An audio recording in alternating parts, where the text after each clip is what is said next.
Hello everybody, I'm Wilson and she'll be Lisa, and this is Canna-Talk ND. Buckle up as we explore some of the lies told by the Prohibition during Measure 3. Over 128 million people, that's over half of U.S. adults, have tried cannabis, despite it being federally illegal. 600,000 Americans are arrested for possession annually, while public support for ending prohibition is 66%, which is both alarming and puzzling. North Dakota Cannabis Caucus is working hard to end prohibition and protect your personal freedoms.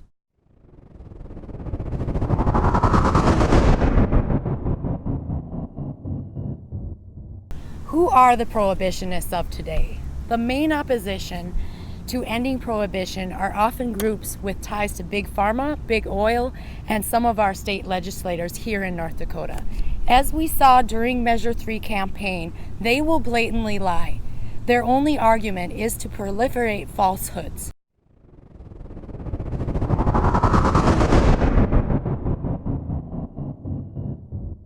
Cannabis is a gateway drug.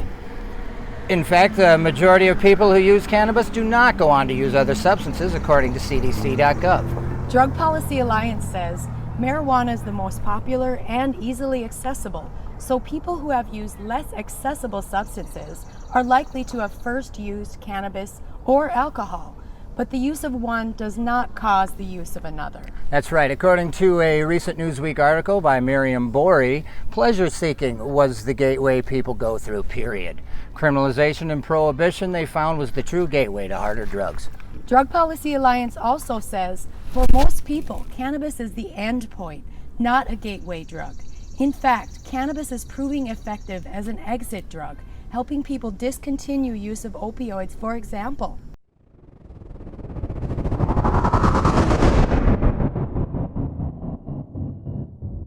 They will try to convince you that ending prohibition will legalize cannabis use for children or cause an increase in cannabis use by children. Actually, recreational cannabis would only be allowed by those 21 and older, period. Don't believe that nonsense. WebMD of this year, February, found almost a 4% decline in legal states by teens.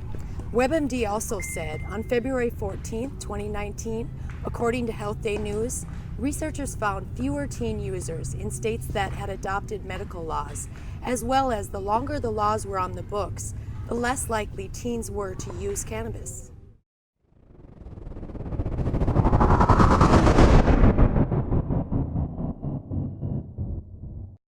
Seriously, any home contains many items that could actually kill someone, unlike cannabis. Most parents do a pretty good job of keeping their kids away from poisons, like cleaning products or their own alcoholic beverages. Also, packaging for edibles can be highly regulated and childproof, just as well as your medicine cabinet is.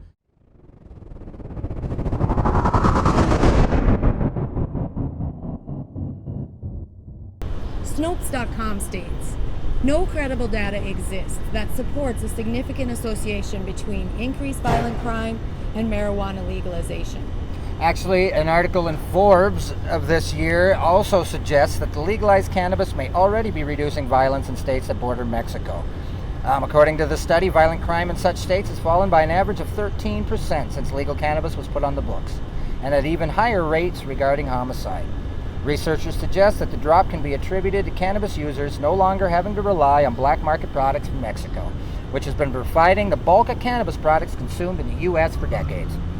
Furthermore, studies suggest that so far, violent crime decreases in states with legalized medical marijuana.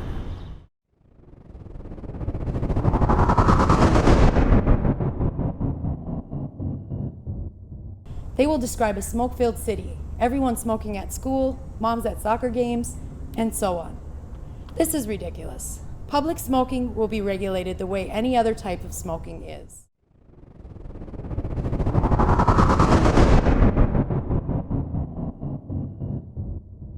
As reported in Westward.com, June 15, 2019, 64 months after the first recreational stores opened on January 1, 2014, Colorado had reported over $1 billion in tax revenue for the sale of legal cannabis, according to the Colorado Department of Revenue. That's right, and Colorado isn't the only state reporting related profits. I would challenge anyone to find a legal state after 3 years that would claim otherwise. Without this new legal industry, all revenue and profit stays in the illicit market, providing zero societal benefit. And in fact, the societal benefits are vast and growing. The evidence of that is seen within police departments, housing facilities, treatment centers, institutions of education, including opioid treatment and rehab.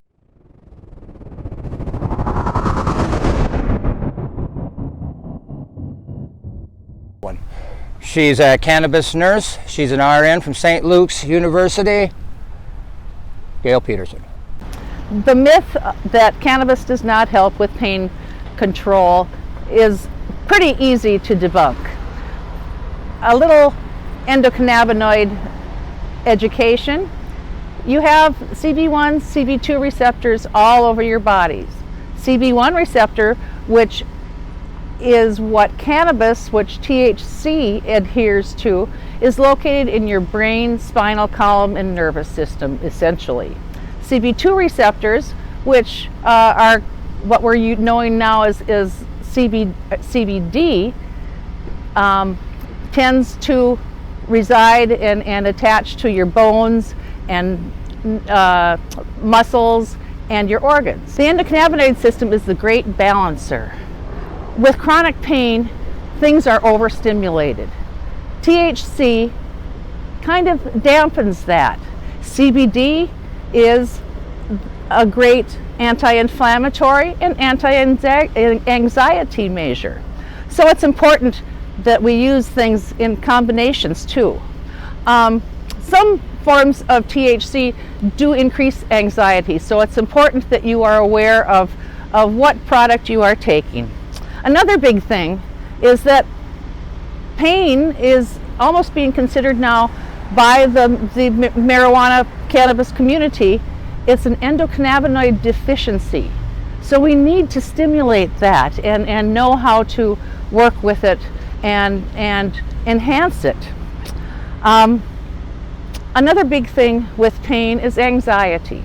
And we know that THC, indica strains mostly, and CBD decreases anxiety. Again, it's important. You reduce anxiety and pain reduces also. So there was recently a study that was presented to the American Academy of Neurology in May of this year. It was a retrospective chart review of over 200 people. And note this, average age of 81 years old. They experienced reduction of pain or symptoms of anxiety and neuropathy and improved sleep in over 60% of people. So please be aware, if you're being told that CBD and or THC especially, because THC is what really targets your nervous system and the overstimulation of your pain receptors. Okay, let's wrap this lie up with a quote from CNN correspondent Dr. Sanjay Gupta, neurosurgeon.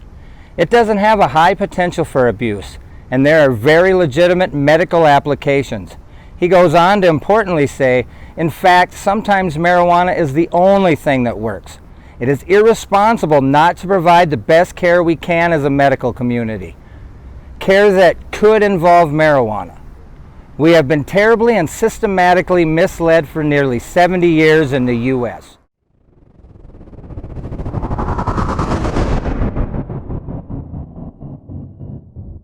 They will tell you that growing this plant will fill your home with mold, and that one plant will create an excessive amount of flower for cultivation, that you'll be swimming in it. First of all, cannabis cultivation is an exact science and too much work for most people.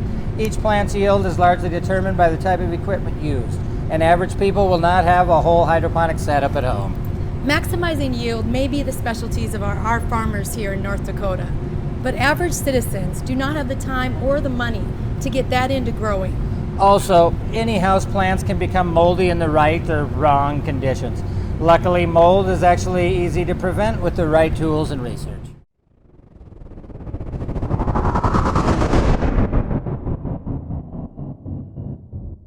All right, folks, here's a real humdinger of a lie, saying that people will inject cannabis.